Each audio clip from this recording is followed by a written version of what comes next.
Hi everyone, and a very warm welcome to the Siemens Mobility podcast, Moving Beyond. I'm your host, Professor Sally Eaves, and today's episode is focused on hydrogen for regional trains. I think it can play a huge role in the energy transition that is so critical to us all today. To explore this topic in more detail, I'm delighted to be joined by Jochen Steinbauer, who is Platform Director, H2 Technologies for Regional Trains at Siemens Mobility. Welcome to the show. Thank you, Sally. My pleasure. And I'm also delighted to be joined by Professor and Dr. Klaus Bonhoff, who is Director General for Policy Issues at the Federal Ministry for Digital and Transport. A very warm welcome to you too, Klaus. Thank you very much, Sally. Great to be here. Thank you very much. So perhaps as a place to start, if you could just share a little bit more about your roles and your areas of responsibilities, just to give a feel for the audience about your roles and what they're all about. So Klaus, maybe you first. Yes, happy to do so. I'm Director General for Policy Issues at the Federal Ministry for Digital and Transport here in Germany. And my responsibilities include, any kind of overarching transport matters, but more specifically related to this topic here today. I'm also responsible for all of the programs around sustainable mobility and how do we get towards a mobility with reduced and in the end zero CO2 emissions. So that's a major portion of my daily duty and responsibilities. And also I'm responsible for the European affairs of our ministry. Fantastic. Thank you so much for sharing. And if I could say the same over to you, Jochen, as well, about your role and areas of key focus. Yeah, my name is Jochen Steinbauer. I'm responsible for the development of the hydrogen trains within Siemens Mobility. And we started this business already in 2017 and with battery and hydrogen development in parallel. And then we moved the teams, spread the teams. So because these business topics became so relevant and there was so much to do. So I'm focusing on the hydrogen train. That means the development, the market entry, the business development, and even the infrastructure, because we cannot talk only about the hydrogen trains. So there is something with infrastructure related to that. So it's all with me in Siemens Mobility. Fantastic. Absolutely. That infrastructure point is so key there. And as you literally kind of teed that up for me, really, hydrogen, we want to focus on this today, this power source for train opportunity. And I think really since February of this year, we've seen an evolution in the discussion around resources and around energy. It's entered a new phase really in terms of resonance and progress. So how has your view of this energy transition changed? Maybe if I go back to you, Klaus, first. Well, we are indeed in very critical times these days, and nobody would have thought about this earlier this year. But with the war in Ukraine, we now have more of a sense of urgency that we need to get off of fossil fuels overall, but also kind of reduce our dependencies on fossil fuel imports. The overall idea of increasing the share of renewables in the energy sector, in the transportation sector, going to zero emission technologies is not new. This is something we've been discussing for more than 2 decades actually by now. But really now what has changed is the sense of urgency to shift our energy system as a whole. And that obviously has huge impacts on the transportation sector as well. Absolutely. Some specific items you mentioned there. I'd love to drive into more detail on those shortly as well. That's fantastic for setting the stage, Klaus. Thank you so much. And Jochen, can I ask you for your perspective on this as well? Kind of this rate of change we've seen with vectors of change right across the world right now. Yeah, I personally have the feeling that since the end of February, this hydrogen topic is becoming more and more important. I was joining a conference in Hungary some weeks ago, and there were some more Eastern European countries attending this conference, and it became evident that the hydrogen generation needs to be accelerated. And even since our rollout of the first Mirio Plus H train, there are so many requests from all over the world, especially even from Europe, now being pushed since end of February as this critical topic of depending on Russian energy became so important. So there's a push in the market, there's an acceleration, and we need to find the right answers for that. And I think we are on the right way for that. Absolutely. I had the pleasure of going behind the scenes at one of the Siemens Mobility factories around train development, and that came through as well. Again, drivers for change coming from consumers themselves in terms of that embedding by design of sustainability factors. So couldn't agree more strongly. That's fantastic. So perhaps now we can dive into one of these areas in a little bit more detail. So particularly around fuel cell technology and its significance today. One of the key problems right now is around low electrification rates on railways in Europe. It's preventing really more climate protection from taking place. How do we address that? And Klaus, if I could go to you first on this one. Well, indeed. I mean, in Germany, we have a pretty comfortable situation overall in the railway sector that to a large extent, railway lines are electrified. So that is obviously a very efficient way of moving trains. But then if you look into more details, you find that specifically on regional railway tracks, you don't have that electrification. So you don't have the catenary systems. You would need to invest a lot of money in order to do that. But then again, you're looking at the utilization of those tracks and you find out that electrifying directly is probably the more expensive solution compared to the other zero emission solution, which is to use hydrogen as a fuel, which gives you enough energy in the train for your daily operation to then operate a fuel cell battery hybrid system in the end to propel your train and to do your daily service. So, the discussion is always black and white, which it should not be. The world is more colorful than that. So it's not either electrification via overhead catenary systems or fuel cell system. It is both indeed. And there's certain circumstances where it is more cost effective to use hydrogen and fuel cell as the drivetrain. And then if you look at Europe overall, and I'm sure Jochen can talk more about that, there's definitely other regions in Europe where electrification is even more difficult. So there is a good perspective for hydrogen and fuel cells to play a major role in decarbonizing the rail sector as well. Excellent. And Jochen, if you could come in on that would be fantastic, I think. And also maybe looking at some of the barriers around electrification, for example, around cost. Yeah, electrification is enormously expensive. And when we're talking about electrification of 1 kilometer, we're talking about 1 to up to 3 million euro per kilometer. This is enormous, but there's another factor to be considered. It's the factor of time. It requires time to do the electrification. And some days ago, I received a figure from 2021. In 2021, in Germany, there have been 60 kilometers electrified.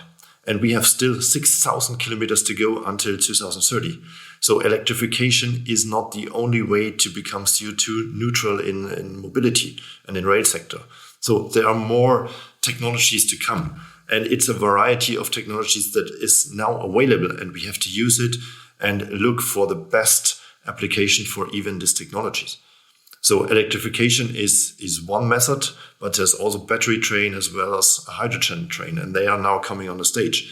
And fuel cell trains, or the principle of fuel cells, is well known since decades. It's a very simple principle that hydrogen and oxygen together form a chemical reaction, and the result is simply water and power. And we, especially on the train, we are using this power for continuously charging a battery, and the battery is providing exactly this power for acceleration and taking up the recuperated energy. Well, it's a really clever solution. And if there is a software behind that and around that and getting the subsystem together in an optimized way, then we have a really clever and smart train. So it's a variety of solutions we have now available, and we should use it. And especially Germany has indeed a very comfortable solution, or a comfortable situation, that 60% of the network is already electrified. But there are Eastern European countries that almost have no electrification, and they have an enormous problem to replace the diesel trains. But there are solutions now available, and we have to make use of these solutions. Absolutely. And you kind of very naturally went into the next area I wanted to focus on. So I love that balance there of looking at different solutions, right one for the right context, using a combination. Again, all sorts of things can make a difference, can't it? Even the geography of the land, for example, can have an impact. I wonder if you could just drill a little bit more specifically around the fuel cell technology area, about some of its key advantages, and just bring that to the fore a little bit more. I think it'd be great to kind of, highlight that further. Yeah, the fuel cell trains and the fuel cell technologies, they have the opportunity that is a very, very flexible solution. Look, the fuel cell trains, they're running up to 1,000 kilometers. So, and for the battery train, they have to be dimensioned for a dedicated line. So we need to exactly know where the charging stations are and how the operation looks like. And the hydrogen trains are much more flexible. That's the major point. And the other point is, look, when we compare the hydrogen train with diesel trains, and especially you look to your diesel car or your diesel engine, you have to go to service one time a year. Every 10,000 kilometer, 20,000 kilometer, you have to go to service with your car because there are mechanical moving parts in your engine that require maintenance. And the hydrogen train is completely out of these mechanical moving parts. So the maintenance effort is much lower. So the life cycle costs of this train, as it is in principle an electrical multiple unit, is much more lower. And there's another factor, the noise issue and the noise pollution. So the hydrogen trains are not generating much noise compared to diesel trains. So there are significant advantages. But there are still some disadvantages we are working on. For example, the refilling of the train. If you do the normal process of refilling the train with hydrogen, it takes 1 hour. But there are now solutions available that accelerate this process to up to maximum 50 minutes. And that's what we're working on together with Deutsche Bahn. So there is a variety of significant advantages of a hydrogen train to compare to diesel train. And from my perspective, there is no need anymore to buy diesel trains. If we could share with the audience a little bit more exactly what that means. So what are the key advantages of hydrogen today? Klaus, if I could go back to you on that. Yes, and that is something we're not only discussing since today. It seems like today, if you look at the media these days, there is another hydrogen hype, and people argue we had that hype like in the early 2000s, which is not true because one fundamental thing has changed. Today, renewable energy has become so cheap and broadly available that is the right basis to then produce hydrogen. People always argue that producing hydrogen is associated with energy losses. And yes, there's a certain efficiency, obviously, to an electrolyzer that produces hydrogen from renewable power. But since renewable power has become that cheap, there is a global movement that we see these days. How do we get renewable power into the energy system? And then it is about flexibility in terms of time, in terms of regional availability. The large amounts of resources for renewable power are probably not in those areas where we need most of the energy today. So hydrogen really offers the advantage of making renewable power available wherever you need it, whenever you need it. And we're now starting with the scale up of production technologies that will reduce cost further. And we have the critical situation on the fossil fuel supply with increased prices in the market today and probably even more increasing over time. So hydrogen will also be cost competitive to the incumbent system. But in the end, if you ask about the advantage of hydrogen, it is the flexibility in terms of time and energy density and regional availability. Love that. So we've got this combination of benefits. So we kind of elucidated a few around performance, for example, there, lower life cycle costs, long range, reduction of noise pollution. We covered earlier as well, that faster refueling up to 15 minutes that you spoke about, and this emission-free operation. And I love the way you were saying, what we need to do from an infrastructure perspective to help support this and accelerate it further. Around hydrogen filling stations as well as another example of what can be supported. And Klaus, I wonder if I could bring you back in as well around some ideas around, for example, electrolysis plants for hydrogen production too, just to drill in a little bit further about what needs to be done from an infrastructure perspective. Love to hear a little bit more on that side. Yes, and infrastructure is a broad word, if you want to. It goes from where does the hydrogen come from, where is it produced, all the way to how is it transported to the point of end use, and how is it in the end then fueled into the end use application, in this case, the train. So as the German government, we're fully supportive of the latest regulation that the European Commission came up with, the Alternative Fuel Infrastructure Regulation, which is asking for recharging infrastructure and hydrogen fueling infrastructure within the European member states. That is on road transport. But I'm saying that that there's obviously then a link also to the rail application. So we do need to look at the synergies between different modes of transportation to make sure that we get hydrogen also into the train applications. We see globally a huge dynamic on investing into large-scale electrolyzers. Obviously, we do need to look into regional opportunities. So here in Germany, we have regions with a lot of wind, some not so much solar, but also solar. So regional integrated energy systems will more and more look into also using electrolyzers as a flexibility option within their system. And those electrolyzers are anywhere in the region of 10 to 100 megawatt possibly. And then moving beyond, you all have heard in the media plans from the Netherlands to build hundreds of megawatts of electrolyzers out of in the North Sea. And we see global investments taking place even in the gigawatt scale. So, along the whole power range, we see electrolyzer coming into place, which means we will have these green molecules available for the applications. And then there is some applications or some investors are looking into reusing existing natural gas pipelines for hydrogen. Others are looking into modes of transport via ships. So we see a dynamic market being developed these days. Our responsibility is then to make sure we get the hydrogen to the end use application. So to build the stations, and whenever we talk about funding programs, whether that's funding of trains, funding of buses, of heavy duty vehicles, we have the infrastructure, the refueling station, not only in our minds, but also as part of these programs as well. So obviously it does make sense wherever you want to deploy a fleet of fuel cell vehicles that you have a infrastructure, a refueling station at place. We started very early in Germany, as early as 2009, with the H2 Mobility initiative to build an initial network of hydrogen stations in Germany. We have 100 for road transport today.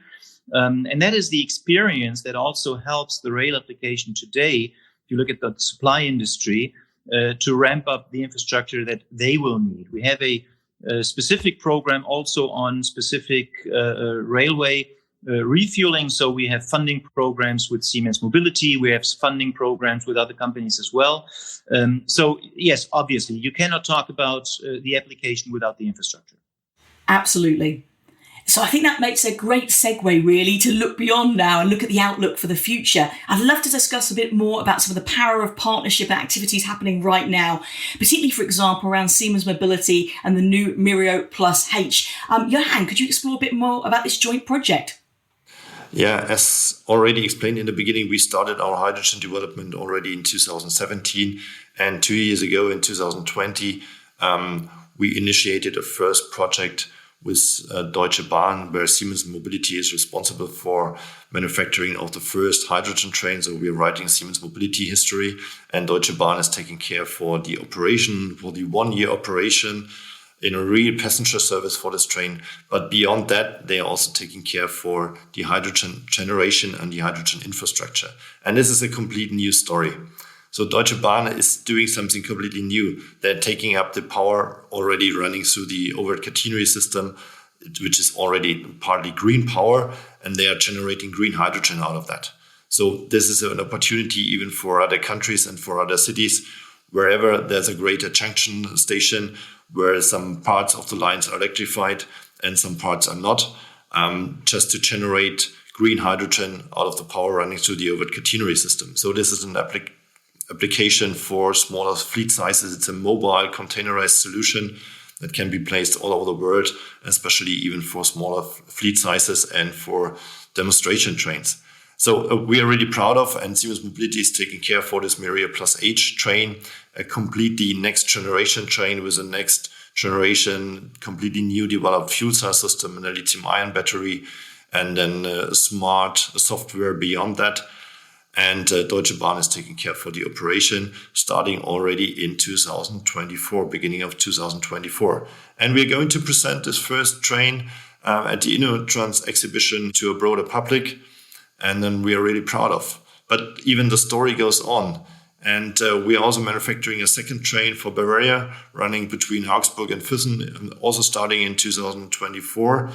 And Siemens Mobility got awarded for the first project in the Berlin-Brandenburg area with 7 trains. So this is a really success story. We started 2017 and there's much more to come.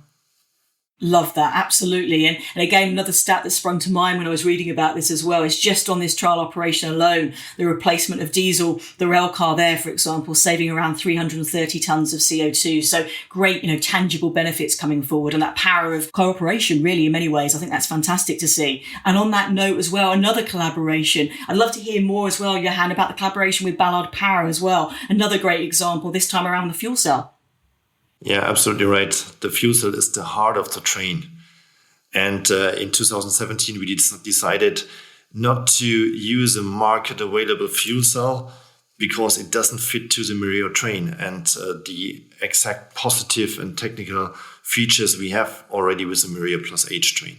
So we decided to spend even more than $10 million into the development of a completely new fuel cell system, perfectly fitting to the requirements of the market and to the requirements of the Mireo Plus H. And I'm really happy that even the German government and the funding landscape supported this project as well for developing the complete traction system of the Mireo Plus H. And so we thought about who could be the right partner for the development of a completely new or next generation of fuel cell system with totally new technical features. So we were targeting a higher lifetime or higher life expectancy of the fuel cell, a better efficiency rate of the fuel cell. So we already have the Mireo platform train as a low power consuming vehicle with a lightweight vehicle and perfect technical features. So we couldn't afford to use a poor market available fuel cell. So we wanted to enter into a strategic partnership and to develop a next generation of fuel cell system. And Ballard Power in Canada has even the capabilities for developing such a new fuel cell system. They are on the market available since more than 40 years. They have 1,000 experts in Vancouver taking care for these fuel cells. And we see Ballard as a strategic partner even for the future. And they are also, and this is a very interesting topic, they are also thinking about manufacturing even these fuel cells now in Europe or maybe in Germany. And this is a great development.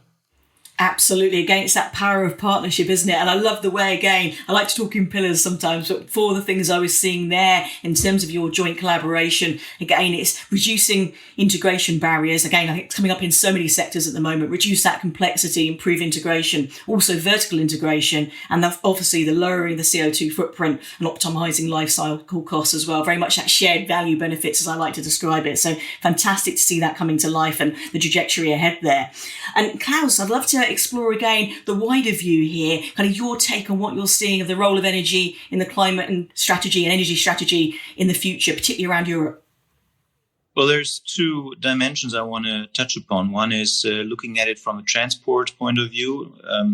What role will hydrogen play in the transport sector? And the other one is the role of hydrogen in the broader energy system.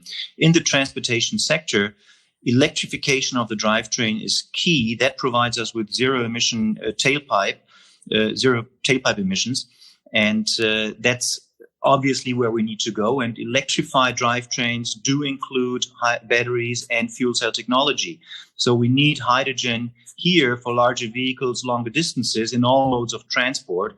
So that is key. And that hydrogen will have to be produced by renewables. Now, switching to the other dimension of the overall energy system, I mean, in a nutshell, you can say hydrogen accelerates the rollout of renewables in the global energy system because it provides us, as mentioned earlier, with the flexibility that we need in order to get renewable energy to where we need it and when we need it.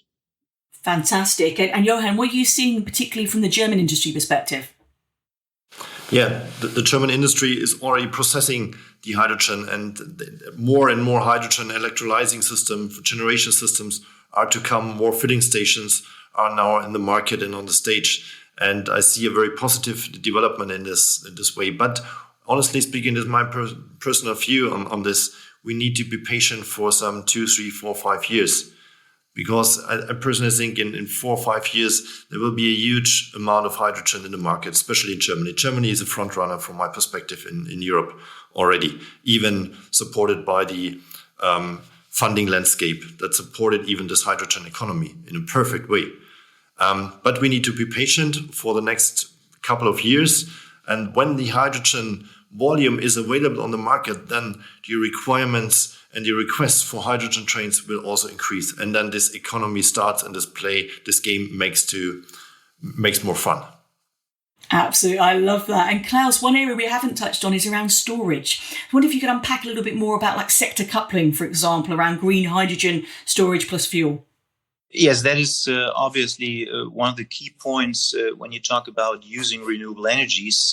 You're producing energy from solar and wind whenever the sun is shining or the wind is blowing. So obviously you have times where that is not the case. So especially moving energy on a seasonal basis from summertime to wintertime, it does make not only sense, but it's absolutely necessary that you have a high energy density carrier, and that is hydrogen. So hydrogen has to play that role to make sure that you can store renewable energy that originally are electrons, if you want to, so it's power, but then you transform it into molecules, and that provides you with flexibility. And all of these aspects really did flow into our national hydrogen strategy that we came up with in 2020. And now with the new government in place here in Germany, we are in the process of revising the national hydrogen strategy, and that will take into account all these national, European, and global dynamics in order to make sure that we use hydrogen in its best way to accelerate the increase of the share of renewables in the energy sector. And speaking about the transportation sector, for us, it's absolutely necessary that we then can also use this stored energy, if you want to, stored renewable energy in our various transportation applications. Absolutely. And Jochen, I say, fuel cell trains are a great example of that, this coupling in action across energy and transport. Absolutely right. Why are the fuel cell trains or hydrogen trains so important for starting this hydrogen economy? Because they are consuming, comparable to other trains, a huge amount of hydrogen. And we need these heavy-duty applications to come now into the market because their operation, especially hydrogen trains, their operation is predictable. We know exactly what this train consumes per day. And even a fleet of 10 trains consume roughly about 5 tons of hydrogen per day. So this is all about how to get this hydrogen economy started. And how to answer to that is that even the hydrogen production companies, they can exactly answer to these requirements and to this consumption. And this helps us to increase and to start this hydrogen economy. Superb. And kind of going beyond that as well, one thing I like to do is try and give some kind of fast facts, really, to look at the impact and bring that into focus for our audience. So I wonder if we can do that now, Jochen, around hydrogen in terms of some statistics that bring to life the impact of the hydrogen industry from a jobs perspective, from a turnover perspective, and just from industry development as well. I'd love to hear from you on that and just bring the colour to that area. I provide you a simple example. When we started in 2017, we started with 2 people. So I was thinking about, how can we spell the word hydrogen? How can we understand the definition of hydrogen in Wikipedia? So we made up our mind, and now 5 years later, we are just manufacturing this train, and more than 200 people and colleagues are working on this hydrogen business. And this is really amazing. So we are generating a complete new sector, even for Siemens Mobility. And as said before, a train is consuming, or a fleet of 10 trains is consuming 5 tons of hydrogen per day. So this even helps. And these are just the figures. This helps to increase this hydrogen economy. So it's about creating new jobs. It's about creating new business models. Even think about leasing models, pay-per-use models, pay-per-energy models. So there's a completely new business starting now and being generated. And personally, I'm also seeing that the hydrogen price will decrease in the next years. Now we see just a price of 10 euro per kilogram, or it's 11 euro per kilogram at the moment at the filling station. This will enormously decrease in the next years. And this will help all of us and starting this hydrogen economy.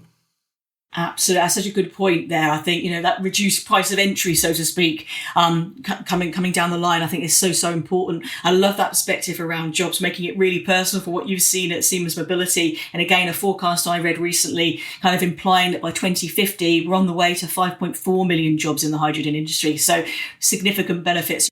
If you were wrapping around how you would describe the benefits of hydrogen power fuel cell trains in a couple of sentences, how would you bring that to bear, just to kind of wrap up your key thoughts on that area before we go to a couple of final thoughts? I personally think hydrogen-powered fuel cell trains can make a significant contribution to reducing CO2 emissions in transport. And they are even an ideal solution to replace existing diesel trains. And we need this, especially in the EU. And we have to start with this investment right now. And it's an investment into the future. And I'm really glad and really proud that, especially in Germany, we have a perfect landscape providing the industry the according environment to do these developments right now. So it's the right time, and hydrogen trains have a perfect future. Wonderful, fantastic. And Klaus, if I could go over to you as well, if you had a final thought to share. Well, I think it is worthwhile mentioning that indeed we are at a point with hydrogen and fuel cell technologies to really go into the markets. And I do see a role for all of us to kind of get that message across that the technology is at a maturity status where that can happen. I'm just reflecting on the European discussions we've had around the alternative fuels infrastructure regulation that I mentioned earlier. And the impression that some people, or even a lot of people today, still have that with hydrogen fuel cells, we're still deep into research and development. And that is just not the case. So it is vital that we get applications into the market. Without hydrogen, we will not achieve our CO2 reduction target in the transportation sector. And we need to think this beyond our national borders, really as a European dimension. Also to stay competitive. I mean, we've talked a lot about climate and energy and renewables, but it is also about the industrial aspect and the question of how do we maintain jobs in Germany and Europe in this field, looking at the huge investments that are being made into hydrogen fuel cell technologies in China and elsewhere. So there is that industrial politic aspect as well to be mentioned. That's superb. Thank you. I love the way that you brought the shared value benefits of this to the fore as well. Doing well for sustainability, ESG more broadly, but also the competitive nature of that. Again, I agree, be one of the biggest differentiators, organisations that are doing this in the right way. So I love the way you brought that to the fore, Klaus. Thank you. So I'm going to go now to a final question. I like to do this, a little bit of a fun one, looking ahead, kind of helping people kind of visualise where we might be in a few years' time. So Klaus, if I could go back to you first. If I was going to ask you, when I could travel from Berlin to the Spree world with a regular hydrogen train, when do you think that will be a possibility? Well, for those of you who don't know what the Spreewald is, that is a very nice recreational area just southeast of Berlin. So in the Berlin-Brandenburg area, and Jochen mentioned that earlier, we will see the first trains, I do hope, as early as 2024. So obviously, I'm hoping for that. I'm making my plans in order to get on board. Fantastic. I love that. And then finally, back to you, Johan, if I may. When do you think you'll be selling more hydrogen than diesel powered units of the Miro Plus? Right now. The answer is simply right now. Because there, as said before, there is no need for further diesel trains. Technologies are available, alternative technologies are available, battery powered trains, hydrogen powered trains, and there's absolutely no need to go for diesel trains anymore. And that's amazing. I love that. That's fantastic. What a way to end it. Thank you, Klaus. Thank you, Johan, for joining us today. It's been another amazing episode. We've really brought to the fore, I think, the value of hydrogen for regional chains, the power of partnership, the benefits of fuel cell technology and collaboration to making this reality, supported by governance, supported by good funding. And thank you all for joining us on this episode of the Siemens Mobility Podcast. Thank you all.